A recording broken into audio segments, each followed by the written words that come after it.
name's RJ Layton, and my project is On the Shoulders of Giants.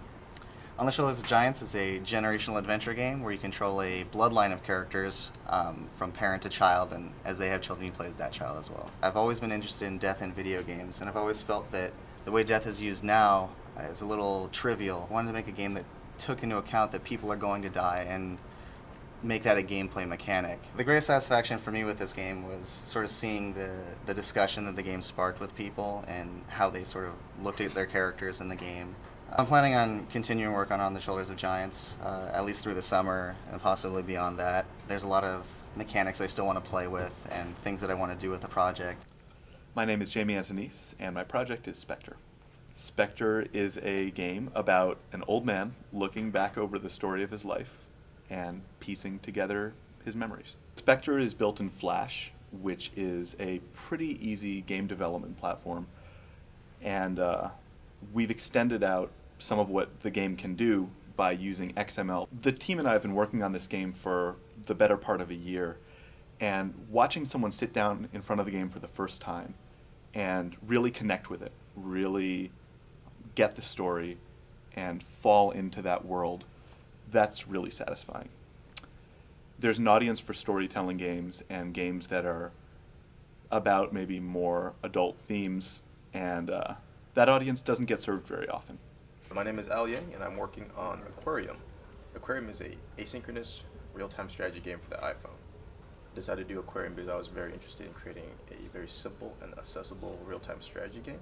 We're using the iPhone or the iPod Touch and also Facebook. So the iPhone is basically where you play the game, and that's connected to your Facebook account, which basically serves as the backbone. It's your friends list, is who you send your games to, kind of invite new players.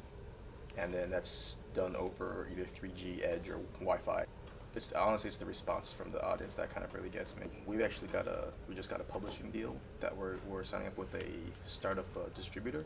So we're putting this on the App Store very soon, and they're taking care of the kind of the bureaucratic business side of things. And then hopefully we'll see where it goes from there. We've got a couple expansions planned already. So we'll just put it out there and see what the public response is. My name is Ethan Kennerly, and my project is called Runesinger. Runesinger is a PC video game to introduce the Korean language.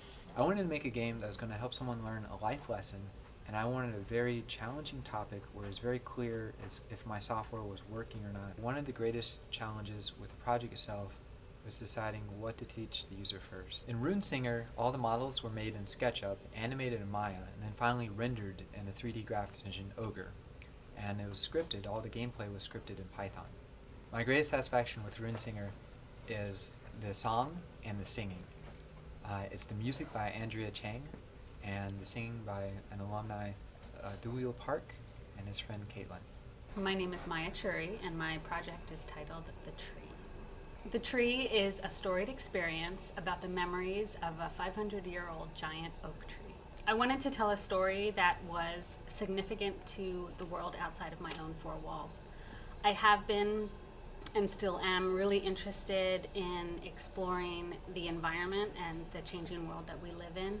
The technology in the tree is a mix of high-tech and low-tech. I have man-made materials and organic materials, which is part of the layered storied experience. The greatest satisfaction from my project came the moment that I touched the rings of the tree, which are made from a real wood, and feeling this very organic material and seeing that it could control something that was virtual. I definitely see this project being installed in a natural history museum or a children's museum. It was designed with kids and adults in mind. My name is Andre Clark, and my project is Minor Battle. Minor Battle is a 4-screen game played with 4 players, and everyone has their own character and they're running around the screens. Definitely the greatest challenge is trying to design for 2 modes of interactivity. So I have people running around the physical space, then I have this game, and it's trying to find a balance between gameplay design and the physical interaction. I see it kind of leading into installation-based arenas, arcades, things where people can really take hold of the multiple monitor setup and just have fun with it, and hopefully it's a platform for other people to start making games on. I see the future of my game going into new venues, playing across bigger screens, more players, just kind of expanding and adding more elements of gameplay. My name is Andrea Rodriguez, and the name of my thesis project is called Nawiolin, In Search of the Divine Force. My thesis project is a transmedia project that includes a film, website, and a physical movement interactive dance. I chose this project because I was working on the film, which is a story about a little girl who's afraid to dance. And she's visited by 4 energy forces that initiate her to become a dancer in her dream.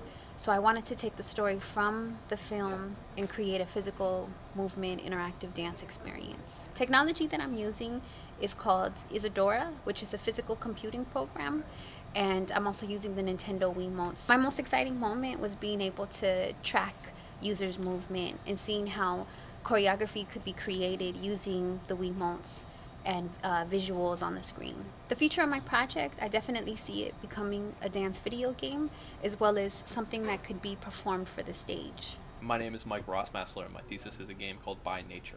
My thesis is a stylus-based game about growing plants in the Dust Bowls of the Great Depression. My project sort of came about organically. It started as a much different idea, and building features and iterating upon them led me down a path that built this project. Greatest challenge about making this project was probably settling on a core idea, because I started with something completely different, started building things, and it just ended up somewhere else that I hadn't expected. This game was built in Flash for tablet PCs and stylus control. I'm going to enter it in games festivals, and then take the technology that I've built to build this project and use it as the basis for another game engine. My name is Dianna Hughes, and this is my thesis project, Fluff. Fluff is a stuffed animal that's filled with sensors, and he functions as a game controller for a video game in Flash. I wanted a game controller that was a little more interesting than something with buttons and made out of plastic, and I wanted to experiment with e-textiles, which is what this is made out of, so fabrics, threads conduct electricity, very cool. And I wanted to play with that. The greatest satisfaction, I think, is I've had some interest in using Pluff to help children with autism spectrum disorders. So the idea that the project could be used to help people is really cool for me. Pluff is going to be part of a grant. We're going to do a big study, develop some new games for the controller for autism spectrum disorders, and hopefully make social interaction a little more comfortable for children who have those problems. My name is John Brennan. My project is Carte Blanche. My project is a series of vignettes that take place over the past year, and they cover sort of topical political subjects and personal subject matter as well. I've always been interested in game modification as personal expression and like tearing up game engines for your own use, and plus I've always had a fascination with political cartooning. I used Half-Life 2 to show the project, and behind the scenes I used quite a few packages. I used XSI to model, I used 3D Studio as well. I used Face Robot to get some motion capture in there also. The greatest satisfaction, I think, has been when I finish like a character model like myself or Obama or something, to be able to sort of shape that persona, like remix their sound clips and things that are sort of legitimate into whatever ends I might have. That's been sort of like the funnest part. For the future of my project, I'd like to continue doing it serially. Like it's trying to like build up like a practice, so it's not like one piece. And what I'm presenting here is just 6 of the pieces I've completed. So hopefully just like the series keeps going. I think the future of interactive media is sort of a melding of these technologies into everyday life where people just aren't thinking about it anymore. I think interactive media is going everywhere.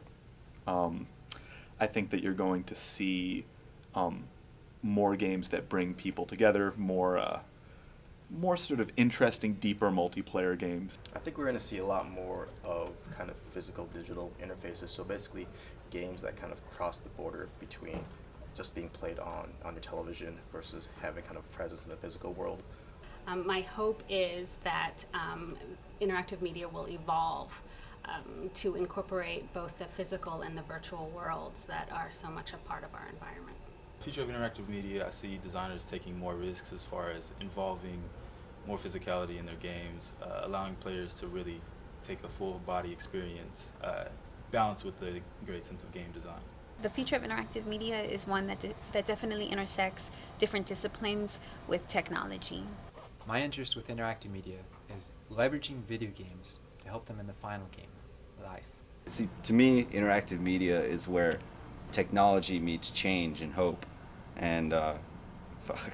I can't do this with like a straight face. Interactive media is going to die in the next 2 months. See, Allah agrees. Interactive media, the future of interactive media, I don't know, I can't predict that. I just make stuff.